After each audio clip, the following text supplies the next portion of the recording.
Certains appellent cela un crime, d'autres appellent cela un destin, mais la vérité est bien plus brutale. Le cœur d'une femme n'appartient jamais définitivement à celui qui a signé un papier devant un maire ou un prêtre. Il appartient à celui qui sait encore le faire vibrer quand le silence de la routine a tout éteint. Tu es ici parce que tu as croisé son regard, ce regard chargé d'une mélancolie que seul un homme attentif peut déceler. Elle est mariée, elle a des enfants, elle porte sur ses épaules le poids d'une vie construite, et pourtant, elle semble plus seule que jamais. Marc Aurèle disait que la valeur d'un homme se mesure à la valeur des choses qu'il chérit. Si tu as choisi de chérir l'impossible, si tu as choisi de conquérir une forteresse déjà occupée, tu dois comprendre que ce n'est pas une mince affaire. Ce n'est pas un jeu de séduction ordinaire. C'est une guerre psychologique, une danse sur un fil de rasoir où chaque faux pas peut tout détruire. Bienvenue sur Homme Stoïque, la chaîne qui te délivre chaque jour la connaissance la plus précieuse et la plus pertinente pour naviguer dans les eaux troubles des relations humaines. Pour séduire une femme qui a déjà une famille, tu dois d'abord oublier tout ce que tu sais sur la drague superficielle. Tu ne t'attaques pas à une jeune fille en quête d'aventure, mais à une femme qui a tout à perdre. Son temps est une denrée rare. Ses émotions sont verrouillées derrière des années de responsabilité. Elle ne cherche pas un amant de passage qui va lui rajouter des problèmes. Elle cherche un souffle d'air pur dans une pièce où elle étouffe depuis trop longtemps. Le premier secret, le plus profond, c'est l'observation. Regarde-la quand elle est avec ses enfants. Vois-tu cette fatigue dans ses yeux quand elle sourit? Vois-tu ce moment précis où elle décroche de la conversation parce qu'elle réalise que personne ne lui a demandé comment elle se sentait, elle, en tant que femme, et non en tant que mère? La psychologie humaine nous apprend que nous sommes tous attirés par ce qui nous manque. Dans un mariage qui dure, ce qui manque souvent, c'est l'imprévu, le mystère, et surtout, la reconnaissance de l'individualité. Elle est devenue la femme de quelqu'un, la mère de quelqu'un, mais elle a oublié qui elle était avant tout cela. Ton rôle n'est pas de briser son foyer, mais de réveiller la femme qui dort en elle. Tu dois devenir son miroir, celui qui lui renvoie l'image d'une femme désirable, puissante et vivante. Imagine une situation quotidienne. Vous vous croisez régulièrement, peut-être au travail ou dans un cercle social. Ne sois pas celui qui lui fait des compliments lourds sur son physique.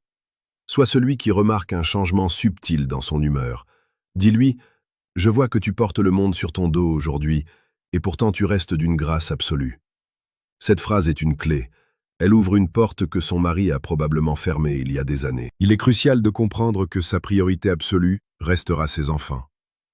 Si tu montres la moindre jalousie ou le moindre agacement face à ses obligations familiales, tu as déjà perdu. Tu dois être une force tranquille, un pilier de patience. Le stoïcisme nous enseigne que nous ne pouvons pas contrôler les événements extérieurs, mais seulement notre réaction face à eux. Accepte qu'elle ne soit pas disponible à chaque instant. C'est précisément cette distance imposée qui va créer une tension érotique et émotionnelle insupportable pour elle. Plus tu seras stable et compréhensif, plus elle se sentira en sécurité à tes côtés.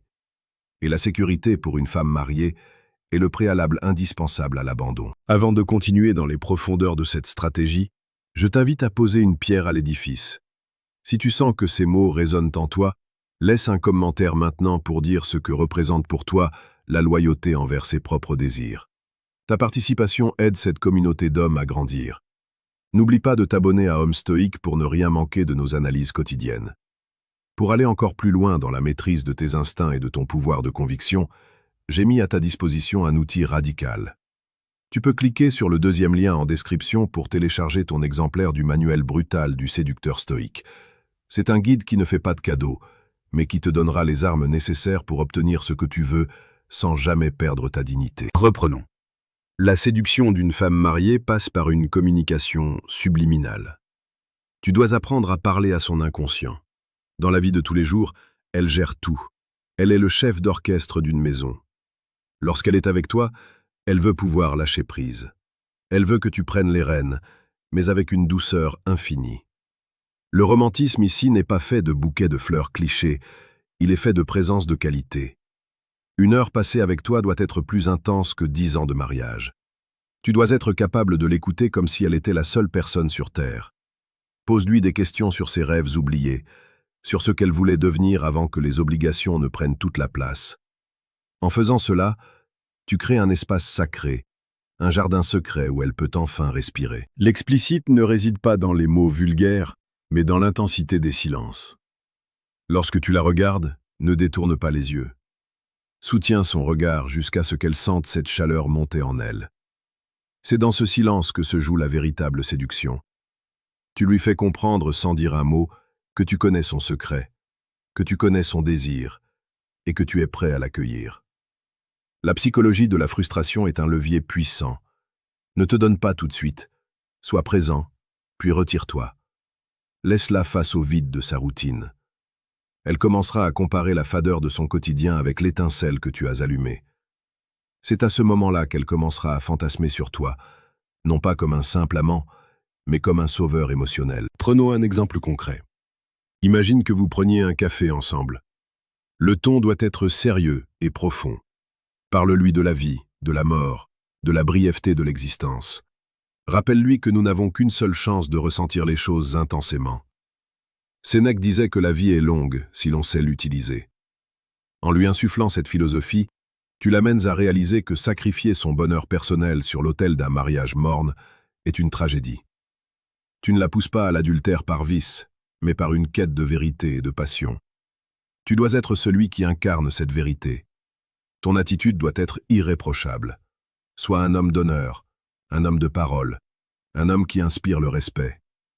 Si elle voit en toi une version supérieure de l'homme qu'elle a chez elle, le choix se fera de lui-même dans son esprit. N'oublie jamais que les enfants sont le centre de son univers. Si tu as l'occasion de les voir ou d'en parler, montre une bienveillance sincère. Une femme ne tombera jamais amoureuse d'un homme qui ignore ou méprise sa progéniture. En étant protecteur et respectueux envers ce qu'elle a de plus cher, tu gagnes sa confiance ultime. Tu lui prouves que tu es capable de comprendre la complexité de sa vie sans chercher à la simplifier de force. C'est cette maturité qui fera la différence entre toi et n'importe quel autre prétendant. Le chemin est long et semé d'embûches. Tu ressentiras parfois de la culpabilité, elle aussi. C'est là que ton stoïcisme doit intervenir. Reste de marbre face aux tempêtes émotionnelles. Sois le port calme où elle peut s'abriter quand elle doute. Ton assurance doit être contagieuse. Si tu ne doutes pas de la légitimité de ton amour pour elle, elle finira par ne plus en douter non plus. Il ne s'agit pas de manipuler, mais de révéler une réalité qui existe déjà sous la surface. La réalité que deux âmes se sont trouvées au milieu du chaos. En conclusion, séduire une femme mariée avec des enfants demande un cœur d'acier et une âme de poète. Tu dois être capable de jongler entre la brutalité de la réalité et la douceur du rêve. Ne sois jamais un fardeau, sois toujours une solution. Sois la lumière qui perce à travers les fissures de son existence. Si tu suis ces principes, si tu restes cet homme stoïque, fort, patient et profondément attentif, tu ne seras pas seulement un amant dans sa vie. Tu deviendras l'homme pour lequel elle sera prête à redéfinir tout son monde. Agis avec sagesse, agis avec force, et ne laisse jamais la peur dicter tes actions. Le monde appartient à ceux qui osent regarder la vérité en face, même quand elle est complexe. Sois cet homme. Sois l'impact qu'elle attendait. Est-ce que tu te sens prêt à assumer cette responsabilité et à transformer ta vie amoureuse dès aujourd'hui? Seras-tu l'homme qui apporte la lumière ou celui qui reste dans l'ombre?